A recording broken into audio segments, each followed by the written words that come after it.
بدر کے لیے بھی مدینہ چھوڑ کے اللہ کے رسول خود باہر آئے تھے، پھر مکہ کے لیے بھی اللہ کے رسول خود چل کے فتح مکہ کے لیے آگے آئے تھے، اور اس کے بعد صحابہ کی جتنی تاریخ ہے اس ساری تاریخ کو کیا آپ بند کر دیں گے کسی باب کے اندر کہ چونکہ یہاں پر حملہ جو بھی ہوتا ہے وہ غاصب ہوتا ہے، تو سارے مسلمان اور سارے صحابہ اور خود نبی اکرم صلی اللہ علیہ وسلم کے لیے نعوذ باللہ آپ یہی بات کریں گے؟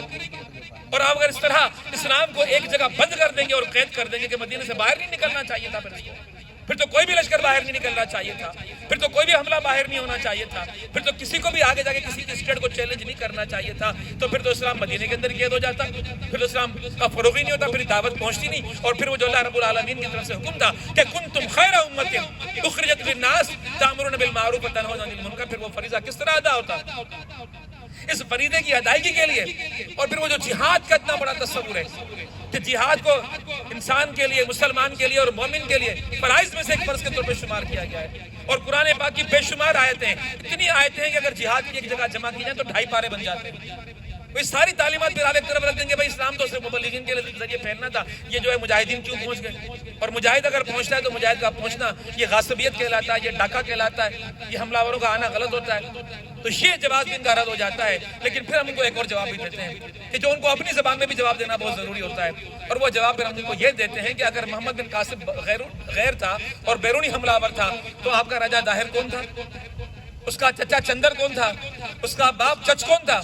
یہ تو سارے کشمیری تھے، کشمیر سے آئے تھے، سندھ کے اندر حکومت چل رہی تھی، راجہ رائے سہاس کی حکومت تھی، راجہ رائے سہاس کے دربار میں کسی اس کے ہندو وزیر کے ذریعے سے اثر رسوخ پیدا کیا، ہندو وزیر بیمار ہوا، بادشاہ نے کسی مشورے کے لیے بلایا، اس نے کہا کہ میں اسی کو بھیج دیتا ہوں، یہ میرا خادم خدمت گزار ہے۔ جب یہ وہاں پر گیا ہے تو وہاں سوہن دیوی بیٹھی ہوئی ہے جو راجہ رائے سہاسی کی بیوی ہے، بس یہاں سے چندر کو راستہ ملتا ہے، سوہن دیوی کو متاثر کرتا ہے، خود جوان ہے، خود خوبرو ہے، اور خود چالاک ہے، خود عیار ہے، اور پھر زیر زمین ایک سازش چلتی ہے، زیر زمین، اور سازش یہ چلتی ہے کہ سوہن دیوی کے ساتھ مل کر وہ یہ طے کرتا ہے کہ راجہ رائے سہاسی کو زہر دینا ہے، اور زہر دلوا کر راجہ رائے سہاس کو مار دیا جاتا ہے، اور اس طرح سوہن دیوی وہ حکمران بنتی ہے، اور حکمران بننے کے بعد یہ حکومت چچ کے حوالے ہو جاتی ہے۔ اب اس کے اندر ایک اور سوال آتا ہے کہ راجہ رائے سہاس موجود ہے، بعض جگہوں پر یہ بات بھی آتی ہے کہ راجہ رائے سہاس کے عقد کے ہوتے ہوئے راجہ داہر اس کے پیٹ میں آیا ہے، جس کو انہوں نے اتنا بڑا بت بنا کر رکھ دیا ہے، جس کی آج اتنی بڑی عبادت کرتے ہیں کہ کوئی ان راجہ داہر کے خلاف بات کرتا ہے تو یہ لوگ مشتعل ہو جاتے ہیں کہ راجہ داہر کے بارے میں آپ ایسی بات کیوں کرتے ہیں؟ پھر ہم یہ سوال کرتے ہیں کہ اس کا یہاں پر آنا وہ تو جائز چہرہ، وہ کشمیری آیا اور یہاں سندھ کے لوگوں کا مذہب اور حکومت اور اقتدار اور ماننے والے اور عوام اس وقت یہاں پر بدھ مذہب کی ماننے والی تھی، پرامن لوگ تھے، یہاں کے لوگ سادہ لوگ تھے، یہاں پر آزادی کی زندگی گزار رہے تھے، عزت کی زندگی گزار رہے تھے، یہاں پر بڑی فراخی تھی، لوگ بڑے خوش تھے کہ اس چچ نے یہاں پر اس طرح زیر زمین حکمرانی کر کے یہاں کے لوگوں کی وہ ساری خوشیاں چھین لی، اور پھر رفتہ رفتہ یہاں کے لوگوں کو ان کے مذہب کو تبدیل کروایا گیا۔ اور آپ کو یہ بات بھی معلوم ہونا چاہیے کہ ہندو مذہب میں 4 ذاتیں ہوتی ہیں، کوئی بھی فرد کسی اور مذہب کا اسلام قبول کرے گا تو برہمن نہیں بن سکتا، اونچی سب سے زیادہ برہمن تھی، کوئی بھی بندہ اگر مذہب تبدیل کر کے ان کے مذہب میں شامل ہوگا تو وہ کھشتری نہیں بن سکے گا کہ وہ وزارتوں میں اور افواج میں جا سکے۔ ہاں، ان کا معاملہ یہ ہے کہ کوئی مذہب تبدیل کرے گا تو شودر بنے گا، تو سندھ کے لوگوں کو جب تبدیل کیا جا رہا ہے تو شودر بنایا جا رہا ہے، تیسرے درجے کے شہری کی ان کو عزت اور حیثیت اور ان کا اختیار اور درجہ ان کو دیا جا رہا ہے۔ اور یہ تو ایچ ٹی لیمرک کی کتاب کو اٹھا کر دیکھ لیں، ڈاکٹر مبارک علی کی کتاب کو اٹھا کر دیکھ لیں، اور اس کے علاوہ کئی اور رائٹرز ہیں جن کی کتابوں کو آپ اٹھا کر دیکھ لیں جن کے بارے میں آپ کا یہ دعویٰ بھی غلط کہ بھئی مسلمانوں کی لکھی ہوئی تاریخ ہے، یہ مسلمانوں کی لکھی ہوئی تاریخ نہیں ہے۔ سبط حسن کو اٹھا کے دیکھ لیں، کوئی بھی یہ نہیں کہتا کہ راجہ داہر اور ان کا اقتدار جو یہاں پر آیا تھا یہ بیسیکلی ایک ٹریڈیشنل چینج تھا، ثقافتی تبدیلی تھی، عقائد کی تبدیلی تھی، اور جو سندھ کے عوام کے اوپر مسلط کی گئی تھی، اور اس طرح مسلط کی گئی تھی کہ سندھ کے شہریوں کو شودر کا درجہ دے دیا گیا تھا۔ ایچ ٹی لیمبرک کو پڑھ کے دیکھ لیں، اور یہ سبط حسن کو پڑھ کے دیکھ لیں، ڈاکٹر مبارک علی کو پڑھ کے دیکھ لیں، مولائی شیدائی کو پڑھ کے دیکھ لیں، جنرل سندھ کے اندر سچنامہ کے اندر پڑھ کے دیکھ لیں، تاریخی حوالے کتابیں موجود ہیں اور ہماری لکھی ہوئی نہیں ہیں، یہ عام پبلک کی لکھی ہوئی ہیں، اور معترضین کی خود اپنے لوگوں کی لکھی ہوئی کتابیں ہیں۔ سب یہ لکھتے ہیں کہ بڑا عیار تھا چچ، سب یہ لکھتے ہیں کہ اس نے یہاں پر بدھ مذہب کی جگہ ہندو مذہب کو مسلط کیا تھا لوگوں کو۔ اور پھر یہاں تک بھی باتیں لکھی گئی ہیں کتابوں کے اندر، حوالوں کے ساتھ لکھی ہوئی کتابیں ہیں، یا موقع نہیں کہ میں آپ کے سامنے وہ حوالے پیش کر لیتا، لیکن حوالوں کے ساتھ یہ کتابیں موجود ہیں کہ یہاں جو احکامات جاری ہوئے سندھ کے اندر اہل سندھ کے لیے، وہ احکامات یہ جاری ہوئے کہ یہ جو امامہ باندھا جاتا ہے سندھ میں، پٹکو چندہ انہوں نے کہ یہ امامہ پٹکا یہ تو وہ گھر سے پہن کے نکلتا ہے جو معاشرے میں اپنے آپ کو معتبر سمجھتا ہے۔ گھر سے کوئی بندہ اپنے سر پر امامہ باندھ کے گھر سے باہر نہیں نکل سکتا، اس لیے کہ تم شودر ہو، تم کس بات کے عزتدار ہوئے؟ پھر جب گھر سے نکلو گے تو اپنے ساتھ کتا لے کر نکلو گے، یہ بھی احکامات جاری ہو گئے کہ تم شودر ہو، تمہاری عزت کس کے برابر ہے؟ اپنے ساتھ لے کر نکلو، کتوں کے برابر ہو تم لوگ۔ اور پھر انہوں نے اپنی عبادت گاہیں بنائیں تو شودروں کا داخلہ بند کر دیا، یہاں تک کہ اگر کوئی شودر داخل ہو جائے تو عبادت گاہ حرام ہو جاتی ہے، پلیت ہو جاتی ہے، پھر اس کو صفائی کی جاتی ہے، دھلائی کی جاتی ہے، اور اس پہ تشدد کیا جاتا تھا کہ جو ان کی عبادت گاہ میں داخل ہو جائے، ممنوع تھا بالکل۔ یہ مذہب سے مسلط ہوا سندھ کے لوگوں کے اوپر، تو سندھ کے لوگوں نے اس مذہب کی جو یہ کیفیت ان کے اوپر مسلط کی گئی، اس سے وہ بڑے مسترب بھی تھے، بڑے اس سے بیزار بھی تھے، نہیں چاہتے تھے کہ یہ ان کے اوپر مذہب مسلط رہے۔ اور پھر یہ ہوا کہ انہی حالات کے اندر وہ اسباب پیدا ہوئے کہ جن کی وجہ سے محمد بن قاسم کو سندھ میں آنا پڑا۔ اب محمد بن قاسم کو سندھ میں آنا پڑا، اس کے لیے جو عمومی تاریخ لکھی گئی ہے، جو میں نے حوالے آپ کے سامنے پیش کیے، یہ سارے حوالے وہ بات نہیں کرتے جو معترضین کرتے ہیں، یہ سارے حوالے وہ لوگ پیش کرتے ہیں جو معترضین کے اپنے رائٹر پیش کرتے ہیں، چونکہ معترضین کا یہ گروہ تو کوئی 60 سال 70 سال پہلے پیدا ہوا، تاریخ میں اس سے پہلے یہ گروہ موجود نہیں تھا۔ کہ جو 70 کے عشرے میں جی ایم سید نے کتاب لکھی سندھ یا سورما، اور راجہ داہر کو سورما قرار دے دیا، اور پھر اس نے تو سورما کہا، پھر بعد میں لوگوں نے اس کو شہید کہہ دیا، پھر شہید کے بعد لوگوں نے شہید اعظم کہنا شروع کیا کہ شہید اعظم ہے راجہ داہر۔ تو یہ جو سندھ کے اندر تبدیلی آئی، اعتراض کرنے والوں کے سامنے یہ بات بھی ہم پیش کرنا چاہتے ہیں کہ یہ لوگ خود یہ بات بتائیں کہ سندھ کے لوگوں کے ساتھ یہ سلوک سندھ کے لوگوں کو کس طرح گوارا تھا۔ پھر اسی اقتدار کے پیچھے ایک بہت بڑا واقعہ ہوا سندھ کے حکمران راجہ داہر کی طرف سے، جس سے کوئی انکار نہیں کرتا۔ ساری تاریخی کتابیں لکھتی ہیں کہ ہاں بالکل ایسا ہوا تھا، جتنی کتابوں کے حوالے میں نے آپ کے سامنے پیش کیا، اور وہ تاریخ کا واقعہ یہ ہوا کہ چونکہ یہ ہندو توہم پرست ہوتے ہیں، لہذا ان کے اندر یہ معاملہ ہوتا ہے کہ یہ جب بھی کوئی کام کرنا چاہتے ہیں تو اس کے لیے پہلے کنڈلی نکلواتے ہیں تاکہ قسمت کا حال معلوم کر لیا جائے۔ چچ کی دوسری شادی ایک اور ٹھاکرانی سے ہوئی تھی، پہلی تو بیوی وہ تھی جس کے ذریعے سے اس نے اقتدار حاصل کیا، جس سے داہر پیدا ہوا۔ وہ جو دوسری شادی کی اس سے ایک بیٹا اور ایک بیٹی ہوئی، وہ جو دوسرا بیٹا پیدا ہوا اس کو یہ جو جس کو ہم لوور سندھ کے ایسا کہتے ہیں، حیدرآباد میں بخاص ڈویژن، یہاں کی حکمرانی دے دی اور خود جا کے وہاں اروڑ کے اندر بیٹھ گیا۔ تو وہ جو دونوں سگے بہن بھائی تھے، اس نے کہا کہ میں بہن کی شادی کروانا چاہتا ہوں، میں اس کا جہیز اکٹھا کر رہا ہوں، بہن کو آپ کے پاس بھیجتا ہوں، اس کی شادی کے انتظامات کرواؤ۔ اور بہن کو بھیجا بڑے بھائی کے پاس، بڑے بھائی نے جو بشم کو بلایا کہ بھائی بہن کی شادی کرنے ذرا کنڈلی نکال کے دو تو میں شادی کہاں کراؤں؟ تو نجومی نے کہا کہ یہ تو معاملہ عجیب و غریب ہے، کنڈلیاں یہ بتاتی ہیں کہ تم جس سے اس کی شادی کراؤ گے تمہارے بعد تخت پہ وہ بیٹھے گا، تمہارا تو تخت گیا اس سے اس طرح، اور تخت صرف ایسے ہی نہیں کیا، تمہارے خاندان سے گیا، چونکہ ہندوؤں کے اندر یہ معاملہ آپ جانتے ہیں کہ وہ سگی بہن کے علاوہ چچا زاد بہن، مامو زاد بہن، خالہ زاد بہن، پھپھو زاد بہن، یہ سب کو بہن سمجھتے ہیں اور وارثہ نہیں کرتے بلکہ رشتے دور دور کرتے ہیں۔ تو اس کا مقصد یہ ہوا کہ جو اقتدار آج راجہ داہر کے اپنے گھر کے اندر ہے، جو اس کے بیٹے کے پاس منتقل ہوگا، موروثیت چلے گی، اس کا راستہ تو بند ہو جائے گا، اس سے کہا یہ تو بڑا ظلم ہو جائے گا، اس کو تو روکنا چاہیے۔ تو بھائی کیسے روکا جائے؟ تو وزیروں نے مشورہ دیا کہ بہن سے خود ہی شادی کر لو۔ اس نے کہا یہ کیسے ممکن ہے کہ میں اپنی بہن سے شادی کر لوں؟ تاکہ کوئی مسئلہ نہیں ہوتا۔ پھر تاریخ میں وہ واقعہ لکھا ہوا ہے، وہ حالات لکھے ہوئے کہ کیا ہوا۔ ایک وزیر بڑا صاحب تھا، اس نے مشورہ دیا کہ لوگ چند دن باتیں کرتے ہیں بھول جاتے ہیں، لیکن یہ اس کی غلطی تھی، آج تک ہم لوگ یاد کیے میں باتوں۔ اس نے کہا کہ ایک بھیڑ لے لیتے، اس نے ایک بھیڑ لی اور اس کے اوپر لیپ کیا مٹی کا، اور اندر اس کے اندر گھاس کے بیج ڈال دیے، اور اس کو پانی دیتا رہا۔ کچھ دنوں کے بعد وہ گھاس اس کے اوپر اگائی اور اس کو چھوڑ دیا شہر کے اندر، اروڑ کے اندر۔ اور جب وہ بھیڑ گھومنے لگی شہر میں تو ہر جگہ چمگوئیاں، تبصرے، تجزیے، باتیں، ہر زبان پہ ذکر آ گیا کہ ایسی بھیڑ مبارک بھینس، جیسے عام طور پہ ہوتا ہے عقائد کے لحاظ سے لوگوں میں، کوئی کچھ کر رہا ہے، کوئی کچھ کہہ رہا ہے، کوئی کچھ کہہ رہا ہے، کوئی کچھ کہہ رہا ہے۔ ایک مہینہ یہ معاملہ چلتا رہا، ایک مہینے کے بعد اس بھیڑ کو اٹھا کے انہوں نے غائب کر دیا، اور مہینے کے بعد پھر ایک مہینہ اور چھوڑ دیا، پھر دیکھا کہ کوئی ذکر نہیں ہے، کوئی بات نہیں ہے، کہا کہ دیکھو لوگ بھول گئے نا۔ تو تم بھی بہن سے شادی کرو گے تو کچھ دن لوگ اعتراض کریں گے، لیکن کچھ دنوں کے بعد لوگ بھول جائیں گے، معاملہ ختم ہو جائے گا، تو بہتر ہے کہ شادی کر لیں۔ اب اس نے اپنی بہن سے شادی کی، نتیجتاً وہ جو چھوٹا بھائی تھا جو یہاں حکمران تھا حیدرآباد اور یہ مہرون کوٹ کہلاتا تھا اور نکو خاص کے علاقے جو راجپوتانہ سرحدیں لگتی تھی، یہ غصے میں یہاں سے نکلا فوج لے کر راجہ دائر سے لڑنے کے لیے، اور اروڑ کا اس نے محاصرہ کیا ہے۔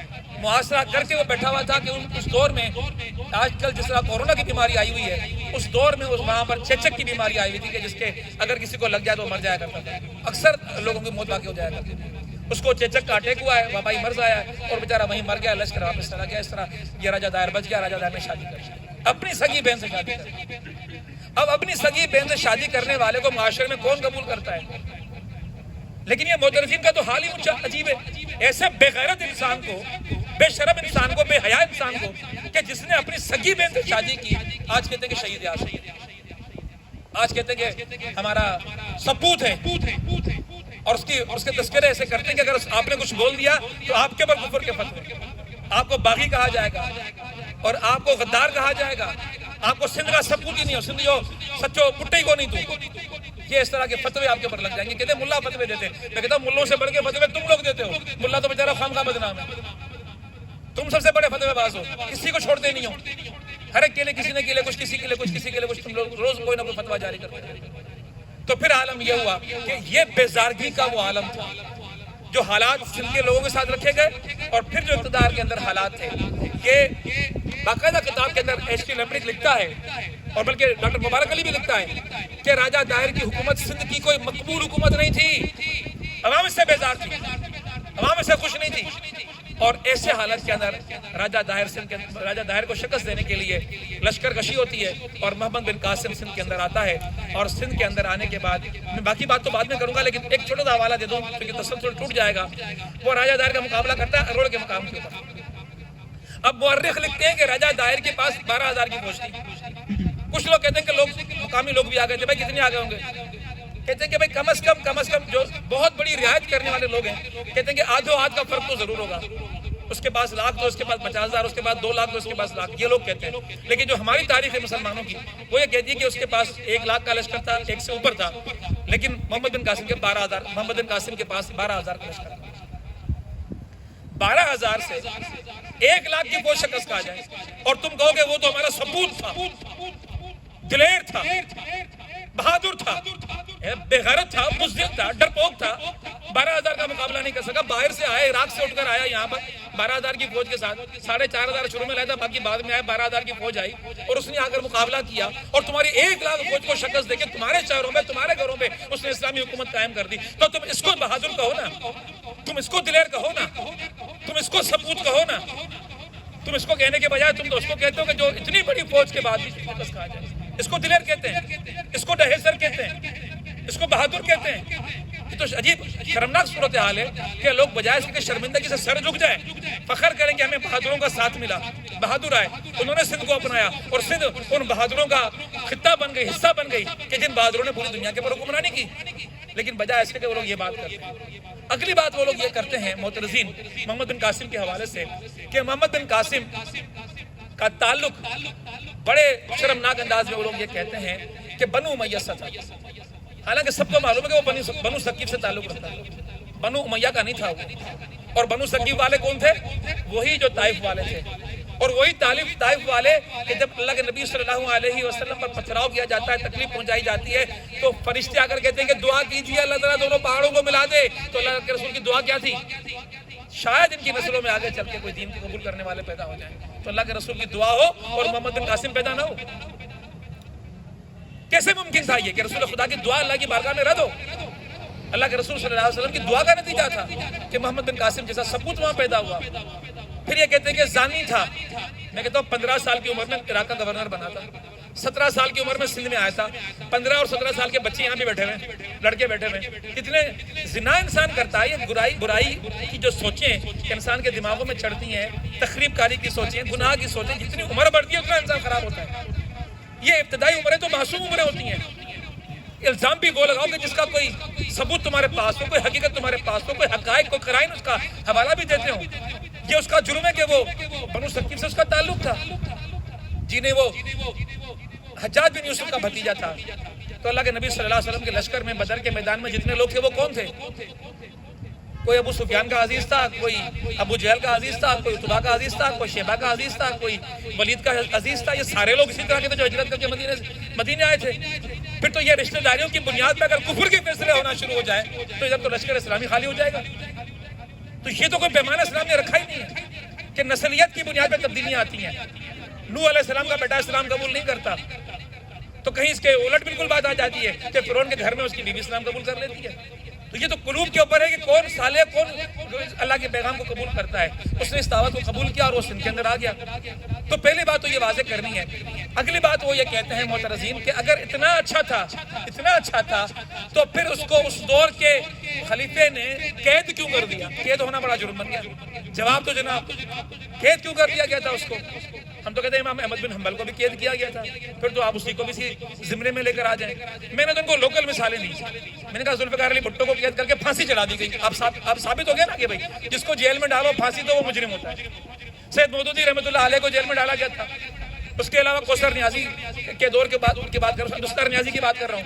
عبدالستار نیازی صاحب کو ڈالا گیا تھا، قطب شہید کو ڈالا گیا تھا. یہ کشمیر کی ساری عوام اس وقت قید کے اندر پڑی ہوئی ہے. تو جو جیل میں جائے وہ قصوروار ہے، وہ مجرم ہے تمہاری نظر کے اندر. کبھی بے قصور جیلوں میں نہیں جاتے.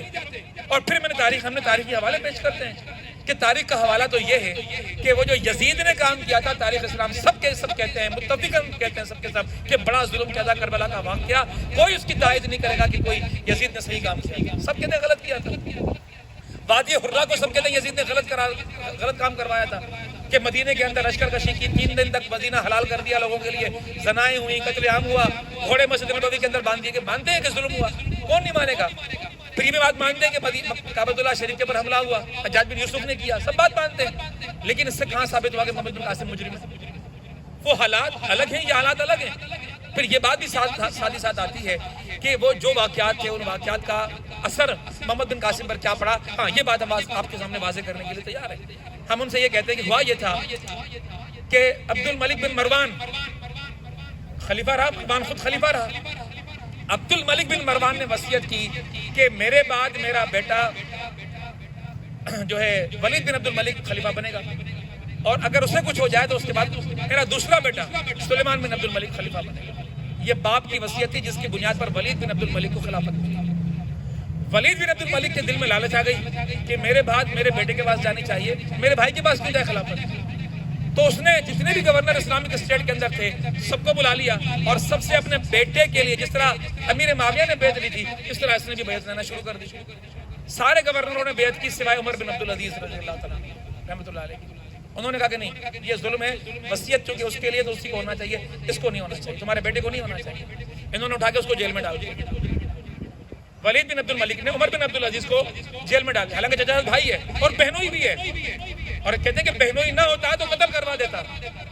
اب چونکہ یہ گورنر، یہ چونکہ عمر بن عبدالعزیز کی الحمدللہ اتنی مسلمانوں کے اندر عزت تھی اور احترام تھا کہ اگر وہ قبول نہیں کر رہے تو اس کا مقصد ہے کہ آپ کی خلافت کی بیعت مکمل نہیں ہو رہی. اس کو قائل کرنے کی کوشش کی جا رہی ہے، جیل میں رکھا گیا ہے. اس میں اتنا عرصہ لگ گیا کہ ولید بن عبدالملک کی موت واقع ہو گئی. بیٹے کو خلافت نہیں ملی، بھائی کو مل گئی باپ کی وصیت کے مطابق. سلیمان بن عبد الملک جب آیا تو اس نے کہا کہ ولید بن عبد الملک کا جو سب سے وفادار ساتھی تھا وہ حجاج تھا. عمر بن عبدالعزیز نے کہا کہ بالکل حجاج تھا، اور حجاج بہت ظالم ہے، اس کو ہٹاؤ اس کے عہدے سے. اس نے صرف اتنا مشورہ دیا. سلیمان بن عبد الملک نے کہا کہ ولید نام کا کوئی بھی شخص ریاست میں تمہیں نظر آئے سب کو جیل میں ڈالو، اور اس کا جو بھی نمائندہ کہیں بھی تمہیں حکومت کرتا ہوا نظر آئے اس کو بھی جیل میں ڈالو، اور اس کا کوئی بھی عزیز تمہیں نظر آئے اس کو بھی جیل میں ڈال دو. یہ وہ حکم نامہ تھا جس کے تحت طارق بن زیاد کو اسپین سے بلایا گیا، موسیٰ بن نصیر کو یونان سے بلایا گیا، اور محمد بن قاسم کو سندھ سے بلایا گیا. یہ تاریخ ہے پوری، کوئی قصور نہیں تھا. یہ تو ایوانوں کی جنگ تھی، اقتدار کی جنگیں ہمیشہ سے ہوتی رہی ہیں، اور ان جنگوں کے نتیجے کے اندر محمد بن قاسم کو قید کروایا گیا تھا، اور محمد بن قاسم قید ہو کر آئے. اور بالکل واضح لکھا ہوا ہے تاریخ کے اندر کہ عمر بن عبدالعزیز کو جب معلوم ہوا کہ محمد بن قاسم کو نہ صرف قید کیا گیا ہے بلکہ اس کی موت کا پروانہ جاری کیا گیا ہے، تو وہ سلیمان بن عبد الملک کے پاس خود چل کر گئے اور کہا کہ تم ظلم کر رہے ہو، اس کو مت قتل کرواؤ. اور وہاں سے اس کے آزادی کا پروانہ حاصل کیا ہے، اور تاریخ میں لکھا ہے کہ پروانہ حاصل کر کے خود گھوڑے پر بیٹھ کے آئے ہیں تاکہ میں آ کے آزاد کرواؤں. لیکن وہ جیسے ہی جہاں پر وہ قید تھے محمد بن قاسم وہاں پہنچے ہیں شہر کے باہر، تو لوگ جنازہ لے کر آ رہے تھے اور پوچھا کس کا جنازہ کا؟ محمد بن قاسم کا. کس طرح معصوم کی موت بنا بیچارہ. اب اس کو تو آپ کہتے ہو غاصب تھا، لٹیرا تھا، اور پھر کہتے ہیں کہ جی 8000 سندھ کی عورتیں بغداد کی بازاروں میں جا کر بیچ گیا. بھائی وہ تو بیچارہ آیا تھا قید ہو کر، وہ کہاں سے عورتیں لے کر آ گیا؟ نمبر ایک بات یہ. نمبر یہ بات دو بات ہے کہ یہ 8000 عورتوں کا ذکر کون سی تاریخ کی کتاب کے اندر ہے؟ کون سی تاریخ کی کتاب کے اندر ہے؟ اور پھر تیسری بات یہ کہتے ہیں کہ یہ سندھ کے اندر اس وقت جو ہے ان کی حکومت تھی اس کی امیہ خاندان کی، لہٰذا اس کے نتیجے کے اندر کچھ لوگ اہل بیت کے وہاں سے فرار ہو کر سندھ کے اندر آ گئے تھے اور راجہ داہر نے ان کو پناہ دی. یہ ایک اور مفروضہ، یہ ایک اور فلسفہ انہوں نے گھڑ دیا. حالانکہ جب زبیر بن عوام، آپ کو معلوم ہے کہ انہوں نے خلافت کا اعلان کر دیا تھا اور یہ یزید والوں کے خاندان کا اقتدار بہت کمزور ہو گیا تھا، اور جب وہ آخری مارکہ حجاج بن یوسف کا وہاں پر ہوا ہے جس میں زبیر بن عوام شہید ہوئے ہیں، تو اس وقت اسی مکے کے اندر، حجاز کے اندر، امام زین العابدین اپنے بیٹوں سمیت اور حضرت امام حسین کے بیٹوں سمیت موجود تھے. اگر اتنا ہی اہل بیت کے پیچھے قافلے دوڑ رہے تھے تو حجاز میں نظر نہیں آئے سندھ کے پیچھے دوڑ پڑا لشکر. یعنی کوئی خلاف عقل بات کرنے کی بھی حد ہوتی ہے کوئی. اور اس بنیاد پر اب ہمارے جو سندھ کے اندر اہل تشیع ہمارے بھائی ہیں، ان کو ان لوگوں نے اپنا ہمنوا بنا دیا کہ بھائی یہ تو راجہ داہر تو تمہارا اپنا تھا نا، اس نے تمہیں پناہ دی تھی. محمد بن قاسم تو تمہارے پیچھے آیا تھا، تمہارے اہل بیت کے پیچھے آیا تھا. اب انہوں نے بھی تبرہ شروع کر دیا محمد بن قاسم کے خلاف. تو یوں تاریخ کو جو ہے وہ مکس کیا جا رہا ہے. لیکن یہ سب کچھ کیوں کیا جا رہا ہے؟ اس کے پیچھے پھر ایک اسباب ہے، اس کے پیچھے پھر ایک تاریخ ہے. یہاں پر ایک تاریخ تو وہ ہے کہ جو ہمارے پاس اہل تشیع سے ملے گی، اور ایک تاریخ وہ ہے جو ہمیں قوم پرستوں سے ملے گی. میں قوم پرستوں کی بات زیادہ کرنا چاہتا ہوں کہ وہ تو پھر بھی ہمارے اپنے مومن بھائی ہیں، مسلمان بھائی ہیں، ہم ان سے بات کر سکتے ہیں، مکالمہ کر سکتے ہیں، علم کی بنیاد پر بات ہو سکتی ہے، کتابیں کھل سکتی ہیں. بھائی کون سے لوگ یہاں پر آئے؟ اب تو سوشل میڈیا ہم ہو گیا نا، ہم نے لکھا کہ بھائی بتاؤ کہ کون کون سے اہل بیت کے لوگ تھے جو سندھ کے اندر آئے تھے. کوئی نام تو پیش کرو. کوئی نام پیش نہیں کر پا رہے. چلو کوئی حوالہ پیش کر دو کہ فلاں کتاب کے اندر لکھا ہوا کہ اتنے لوگ آئے. کوئی حوالہ پیش نہیں کر پا رہے. کوئی تاریخی حقیقت، کوئی ثبوت ان کے پاس نہیں. اب انہوں نے یہ کہنا شروع کر دیا کہ جی کوئی اور بات تو نہیں ہے، بات تو صرف یہ کہ راجہ داہر نے چونکہ پناہ دی تھی اہل بیت کو، اس لیے تو یہ بھائی ہمارے لیے تو مقدس ہے. کوئی کچھ بھی کہہ دے، یہ تو شہید ہے. ہم نے کہا کہ بھائی اللہ کے رسول صلی اللہ علیہ وسلم کی تاریخ کو اٹھا کر دیکھ لو. شہید کی بات کر رہے ہو نا؟ ابن حشام کی تاریخ سے میں نے اوراق اٹھا کے فیس بک پہ ڈال دیا. میں کہا آپ لوگ کہتے ہو کہ شہید تھا، یہ دیکھو کیا لکھا ہوا ہے. اللہ کے رسول صلی اللہ علیہ وسلم کہتے ہیں کہ بدر کے لشکر کے اندر ایسے لوگ بھی شامل تھے کہ جب میں مکہ میں تھا تو میرے ہاتھ پر اسلام قبول کیا تھا. ہاں وہ مخلص سے میرے ساتھ آنا چاہتے تھے، لیکن وہ اس لیے میرے ساتھ نہیں آئے کہ ان کو مشرکین نے آنے نہیں دیا، وہ وہیں پر مقیم ہو کر رہ گئے. لیکن بدنصیبی یہ ہوئی کہ وہ بدری لشکر کے مقابلے میں کفار کے لشکر کے ساتھ بدر کے میدان میں آ کر کھڑے ہو گئے اور مارے گئے. اللہ کے رسول نے فرمایا کہ ان کو شہداء کے فہرست میں شامل نہ کرو، یہ شہید نہیں ہے. واضح اعلان اللہ کے رسول صلی اللہ علیہ وسلم کی تاریخ سے، سنت سے، کہ جو بدر کے میدان میں مسلمانوں کے مقابلے کے اندر آیا ہے اس کو شہیدوں میں شمار نہ کرو. تو راجہ داہر ایک برہمن، ایک ہندو، ایک کافر، اس کو تم شہید کیسے کہتے ہو؟ پھر قرآن کی تعلیمات کو اٹھا کر دیکھ لیا جائے. قرآن تو شہداء کی پوری بات کرتا ہے. قرآن تو کہتا ہے ان کو بڑا ہوا مت کہو، ان کو تو ہم روزی دیتے ہیں، ہم رزق دیتے ہیں ان کو. اور پھر حدیث تو یہ کہتی ہے کہ خون کا قطرہ گرنے سے پہلے ہی ان کی بخشش ہو جاتی ہے. یہ تو اللہ کو اتنے محبوب ہے. تو کیا راجہ داہر اللہ کو اتنا محبوب ہو گیا کہ اس کو رزق اللہ رب العالمین دے رہا ہے؟ چونکہ وہ شہید ہے تو پھر اس کو رزق بھی مل رہا ہے. پھر اس کا خون کا قطرہ گرنے سے پہلے وہ جنت میں بھی چلا گیا. تو پھر ایک دوسری بحث شروع کر دی، کیا کافر جنت میں نہیں جا سکتا؟ میں کافر کے جنت میں کیسے جا سکتا ہے؟ قرآن تو واضح کہہ رہا ہے کہ قد افلح المؤمنون. یہ فلاح اور کامیابی جو اخروی ہے رب کائنات کی طرف سے، تو صرف اہل ایمان کے لیے. جو ایمان نہیں لے کر آیا وہ جنت میں نہیں جا سکتا. تو یہ تو انسان کا عالم ہے، یہ انسانوں کی کیفیت ہے. لیکن یہ سب کچھ کیوں پیدا ہوا، یہ حالات کیوں کر پیدا ہوئے؟ ان حالات کو اگر دیکھنا ہے یا ان کے حوالے سے اگر جائزہ لینا ہے تو اس کے پیچھے ایک سازش نظر آتی ہے. اور وہ سازش ہمیں نظر آتی ہے سندھ کے اندر اس طبقے کی کہ جو دین سے بیزار ہے، جو یہ چاہتا ہے کہ سندھ میں اسلام کی حکمرانی نہ رہے، جو یہ چاہتا ہے کہ سندھ نہ رہے، سندھو دیش بنے، جو یہ کہتے ہیں کہ سندھ پاکستان سے ٹوٹ جائے اور ہم ایک مرتبہ پھر ہندوستان کے ساتھ مل جائیں. اور ان لوگوں نے اب اس پاکستان کو توڑنے کی جب کوشش کی تو یہ لوگ کامیاب نہیں ہو سکے. اور کامیاب ہوں گے کیسے؟ پہلی بات تو یہ کہ آج سندھ میں جو بچہ پیدا ہوتا ہے اس کے کان میں سب سے پہلی آواز کون سی پڑتی ہے؟ اللہ اکبر، اللہ اکبر کی آواز. اور پھر جب ماں اس کو لوری دے رہی ہوتی ہے تو کیا کہہ رہی ہوتی ہے؟ ہمارے اور آپ کے گھروں میں تو لا الہ الا اللہ کی لوری چل رہی ہے. تو یہ بچہ جب تھوڑا اپنے قدموں پہ کھڑا ہو کر جب گھروں سے نکلتا ہے تو اس کو مسجد نظر آتی ہے, کچھ اور گھومتا پھرتا ہے تو اس کو درگاہیں اور یہ بزرگوں کے مزارات نظر آتے ہیں. تو یہ اسلام سے جو ان کی رغبت اور محبت ہے, یہ صدق ہے, اس عوام سے کوئی نہیں چھین سکتا. یہ لوگ اپنی دھول چاٹیں گے اپنی, یہ کبھی کامیاب نہیں ہو سکتے. ہاں لیکن عقل کے میدان میں ان کو جواب ضرور دیا جائے گا, کیونکہ ان کے پاس کھوٹے دعوے, بے بنیاد ان کے پاس دعوے, کوئی حقیقت حال ان کے پاس نہیں ہے. یہ صرف جھوٹ کی بنیاد کے اوپر یہ اپنے, چونکہ ادب اور لٹریچر اور میڈیا کے اندر یہ لوگ موجود ہیں, اپنی بات کرتے رہتے ہیں, تو انہوں نے یہ بات کرنا شروع کر دی. ایک صاحب پی ایچ ڈی ہیں, وہ مقابلے میں اترا ہے, کہ آپ تو غلط کہتے ہو, شہید کا لفظ تو ہندوؤں نے بھی استعمال کیا ہے, اور یہ کہتے ہوئے اس نے کچھ شہیدوں کو, ہندوستانی شہیدوں کی مجھے پوسٹیں بھیج دی جو موویز تھیں, اور وہ کس کی تھیں آپ کو ذرا سن کر حیرت ہوگی. وہ پوسٹیں میرے پیج پہ جو لوگ یہ جا کے دیکھنے پڑے, ان پوسٹوں میں وہ ہندوستانی سپاہی جو کشمیری مجاہدین سے لڑتے ہوئے مارا گیا ہے, اس کو ہندوستانی فوج شہید کیا, اور وہ اس کی دلالت کر رہا ہے. میرا بندہ بیٹھ کر, پاکستانی بندہ, سندھ کا بندہ بیٹھ کر, کہ دیکھو یہ شہید ہے نا, ہندوستانی فوج جو ان کو شہید کہہ رہی ہے. تو میں نے کہا کہ میرے بھائی, اسلام کیا کہتا ہے؟ اسلام کہتا ہے کہ ہم ان مسلمانوں سے پوچھیں گے جو اہل ایمان ہے, کہ تم نے روزہ کیوں نہیں رکھا, تم نے نماز کیوں نہیں پڑھی, تم نے جھوٹ کیوں بولا, یا تم نے کوئی کافر کو تم نے شہید کیوں کہا. یہ تو مسلمان سے پوچھا جائے گا نا, کافر سے تھوڑی پوچھا جائے گا. کافر کہتا ہے بھلے کہتا رہے, اس سے تو یہ پوچھا جائے گا تو اللہ پر ایمان کیوں نہیں لے کر آیا, رسول پر ایمان کیوں نہیں لے کر. بنیادی بات تو وہ تھی, ان جزیات پہ نہیں پوچھا جائے گا, کلیات پہ پوچھا جائے گا ان سے. یہ دین کا فلسفہ ہے بنیادی.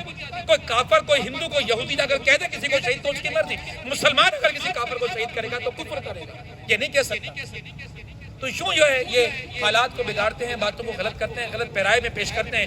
معلوم یہ ہوتا ہے کہ انہوں نے راجہ داہر کو غلاف میں اڑا دیا ہے, مبارک غلاف کے اندر اڑا دیا ہے, اور اب یہ اتنے اس پہ متشدد ہیں کہ کوئی بھی اگر یہ کہہ دے کہ راجہ داہر کافر تو چڑ جاتے ہیں. میں نے لکھا کافر داہر, تو فوراً مجھے فون آنا شروع, صحیح کیا کر رہے ہو, ظلم کر رہے ہو. میں نے کیوں کیا کر دیا میں نے بھائی, کہ آپ نے داہر کو کافر کہہ دیا. میں نے کہا داہر تھا کون, مجھے بتاؤ. برہمن تھا, کافر تھا, شرک کرتا تھا, ایک کافر اسٹیٹ کا حکمران تھا, تو کافر نہیں تھا تو کیا تھا, میں کیا بولوں اس کو. کہ اللہ صحیح اتنا تو ظلم نہیں کرو نا, دیکھو لوگ اس سے عقیدت رکھتے ہیں, آپ اتنا تو نہ کیا کرو. میں نے کہا بھائی تو آپ اتنے سینسیٹیو کیوں ہیں. تو اگلی دلیل اس کی سنیے گا ذرا غور سے, اگلی دلیل کہ ہو سکتا ہے وہ اندر سے مسلمان ہو جاؤ. میں نے کہا میرے بھائی تو حبشہ کا بادشاہ بھی, نجاشی بھی اندر سے مسلمان ہو گیا تھا, تو اس نے تو اعلان کر دیا تھا. بادشاہ کو کس سے ڈرے؟ اگر داہر سلطنت کا بادشاہ ہے, شہنشاہ ہے, وہ کہتا ہے کہ میں مسلمان ہو گیا, تو اس کو ڈر کس بات سے؟ وہ تو پوری ریت کو مسلمان بنا کر اپنے ساتھ لے کر آ سکتا ہے. تاریخ میں بے شمار واقعات ہیں, ہماری تاریخ, اسلام کی تاریخ کو پڑھ کے دیکھ لیں. چنگیز خان کی جو پوری اولاد تھی تاتاری, یہ ساری کی ساری مسلمان ہو گئی تھی, اور انہوں نے تخت پر بیٹھے ہوئے, بادشاہتوں میں بیٹھے ہوئے, عروج کے دور کے اندر جب ان کے لشکر دوڑ رہے تھے, انہوں نے اسلام قبول کر لیا تھا. تو آپ بھی اسلام قبول کر لیتے. پھر میں اہل بیت سے, میں اہل تشیع سے کہتا ہوں کہ ایسے بندے کی حمایت کیوں کرتے ہیں. اگر یہ اتنا کمزور تھا کہ بادشاہ ہوتے ہوئے بھی اتنا بزدل ہے کہ اپنے ایمان کا اعلان نہیں کر سکتا, تو پھر اس کی تو کم از کم بات مت کرو. ایسے بزدل انسان کی تم حمایت کیوں کرتے ہو. تو یہ سارے تاریخی واقعات ہیں. عشاء کی اذانیں ہونا شروع ہو گئی ہیں, بات تو بہت آگے چل سکتی ہے, لیکن میں سمجھتا ہوں کہ عقل مند رائے اشارہ کافی ہے. جو گفتگو ہوئی ہے, آپ سندھ کے اندر ہونے والی جو یہ دہریوں کی اور ترقی پسندوں کی, اور یہ جو اپنے آپ کو بڑا اہل علم اور پڑھا لکھا کہتے ہیں, ان کے یہ بھونڈے جو ان کے عزائم ہیں, وہ آپ کے سامنے واضح ہو چکے ہوں گے. اور میں یہ سمجھتا ہوں کہ جس طرح کسی دور کے اندر تلوار لے کر, گھوڑے پر بیٹھ کر میدان جہاد میں جانا ایک جہاد کہلایا کرتا تھا, آج کے دور کے اندر رائے عامہ کو بنانے کے لیے سوشل میڈیا پہ آ کر حق کی بات کرنا, یہ بھی ایک جہاد ہے. اور اس کی مثال ہمارے سامنے موجود ہے. ابھی ترکی میں طیب اردگان کی حکومت کو پلٹی کرنے کے لیے, گرانے کے لیے فوج نے بغاوت کی. آخری بات ہے, آخری جملہ, فوج نے بغاوت کی. تو بغاوت کو کس طرح ختم کیا گیا؟ طیب اردگان نے ایک پوسٹ کی تھی, لوگ اٹھ کے سڑکوں میں نکلا, ذہن بنے ہوئے تھے, ذہن بنائے لوگ ان کا ناکہ بند کرنے کے. اللہ تعالیٰ ہمیں دین پر عمل کرنے کی توفیق عطا فرمائے. اقول قولی ھذا استغفر اللہ لی ولکم ولسائر المسلمین فاستغفروہ انہ هو الغفور الرحیم.